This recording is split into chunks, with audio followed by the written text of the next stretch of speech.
অন্তত 8 জন উপদেষ্টার আমি তথ্য প্রমাণ দিয়ে বুঝিয়ে দিতে পারবো যে তারা সীমাহীন দুর্নীতির সঙ্গে জড়িত। 15 বছরের দুর্নীতি, এটা যদি রেশিও করি 1 বছরে সেটার সংখ্যা ছাড়িয়ে গেছে। যে উপদেষ্টার এপিএস এর অ্যাকাউন্টে 200 টাকা পাওয়া গিয়েছে, 200 কোটি, তাদের বিরুদ্ধে কেন ব্যবস্থা নেওয়া হলো না? বা আগামী দিনে যে সরকার আসছে, যে অঙ্গীকার নিয়ে আসছে, যে জুলাই সনদের ঘোষণা নিয়ে এবং জুলাই সনদের স্বাক্ষর করে আসতে হচ্ছে সরকারে, সেটা বিএনপি হোক, জামাতি হোক আর এনসিপি হোক। অতএব আপনি হিসাব করে দুর্নীতি করবেন, এটা আপনার পরিবার, আপনার ব্যক্তির জীবন ধূলিসাৎ হয়ে যেতে পারে। আরেকটি কথা, এই যে 1 বছর অনেকে বলে দুর্নীতি আগের চেয়ে রেশিও অনুযায়ী যদি হয়, 15 বছরের দুর্নীতি, এটা যদি রেশিও করি 1 বছরে সেটার সংখ্যা ছাড়িয়ে গেছে। এই অপবাদ আমাদের জন্য আর কি লজ্জার হতে পারে? আজকে মুগ্ধ যেভাবে কথা বলেছে যে এই যে অন্যায় হাসিনা করেছে, এই যে হত্যাকাণ্ড করেছে, এর সঙ্গে কিন্তু আমাদের সহকর্মীরা জড়িত ছিল। সেখান থেকে আপনাদের শিক্ষা নিতে হবে।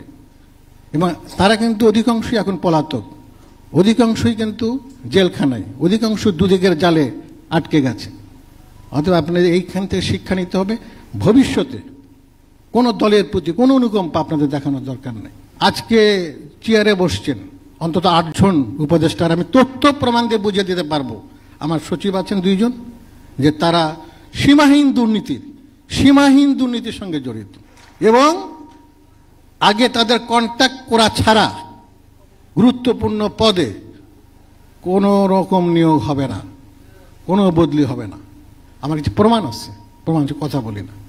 এবং মাননীয় উপদেষ্টা পর্যন্ত গোয়েন্দা সংস্থার রিপোর্ট আছে, তারেক রহমান বলেছে যে ব্যক্তি 19কে নিয়ে কোনো কথা বলা যাবে না।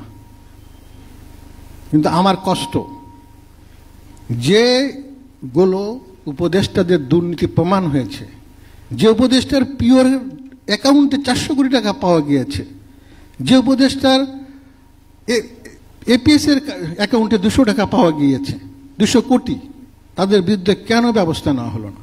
এটা আমার একটি কষ্টের কথা আজকে আপনাদের কাছে জানালাম। এটা আমার ব্যর্থতা।